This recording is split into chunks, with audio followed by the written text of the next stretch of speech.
I think we will just want to, in fact, talk about the imagery that we have managed to access and how much of the damage that we've assessed from the before and after pictures that we have here on CNN News 18. So far, Griha, for the last 4 days, we've seen the videos come out. We've seen the kind of strikes that have taken place, the kind of smoke that has billowed out across skylines in across Tehran, across Iran and across Israel as well. But what really has been the impact? Let's try and get you a sense of that. This is the presidential complex in Tehran.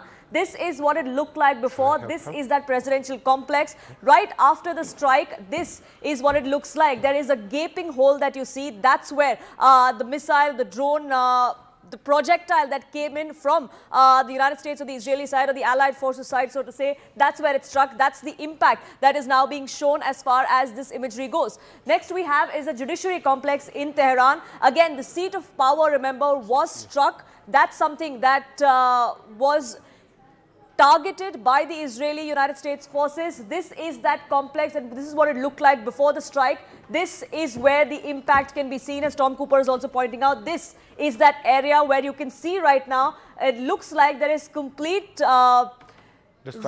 destruction there on that particular side of the judiciary complex in Tehran. Then there's a nuclear facility that was also hit in Iran. That's the Natanz nuclear site. These are the two places which were reportedly hit by the American side, by the Israeli side during their particular this thing. This is the impact. This is what it looked like before, and this is completely flattened there. This is what it looks like now. Again, there is a gaping hole, so to say, right where that particular facility is. What exactly is the impact on that facility itself? That's something that is still being ascertained. Both sides, of course, have their own opinions to make about this. But looking at these pictures, Tom, I just want to ask you, as far as the nuclear facility in itself is concerned, given what we are seeing in these imagery, how extensive or not so extensive would you think the damage would be? Essentially, from these photographs alone, we know nothing. Point is that the mass of Iranian nuclear facilities are deep under the ground. And then on top of this, the area where the underground facilities are, they're constructing different buildings. So what we know, okay, the roof was penetrated or not, probably everything under this roof was destroyed. Yes. Provided there was something of some kind of use. What we don't know is whether the bombs actually went through, not only through the building, but also underground. This is not visible from this image. It is also, you have marked down here these two buildings. This is a typical situation. Again, a hangar or something house-like was constructed atop of what is probably an underground facility.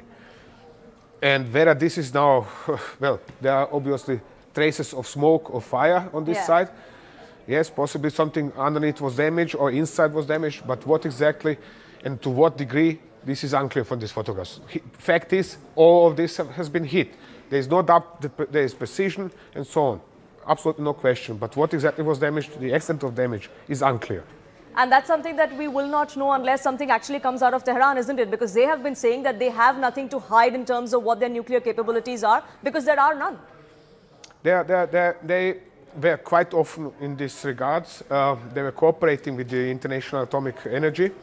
So as soon as the foreign inspectors are left into Iran again, then they can actually inspect these facilities and say, okay, this was destroyed, this was not destroyed. The inspectors also know what is where, or what was there until June last year, until Iran cancelled the cooperation with the International Atomic Energy Agency. Whether they know what is there now is a different question.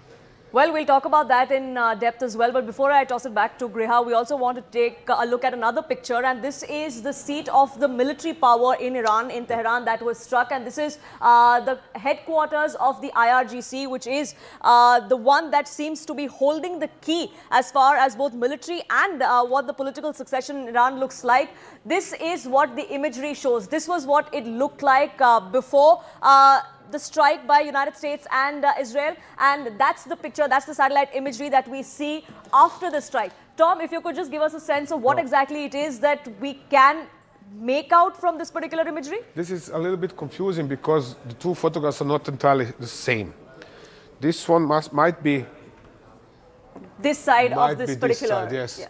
I'm not entirely sure. Fact is, there is lots of damage here. Right. Debris everywhere.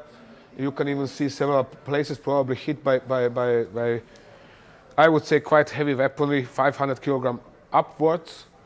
And this is burned out, obviously. But what exactly was here destroyed, that is hard to gauge because it's not sharp enough or crisp enough.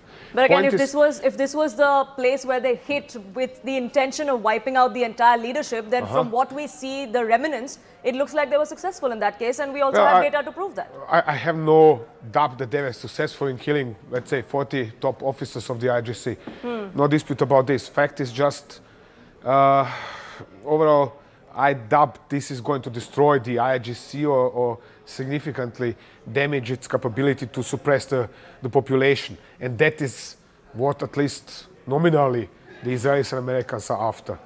Absolutely, and they continue to have that sort of say, sort of power in Iran. They're also discussing and deciding who the next successor is going to be.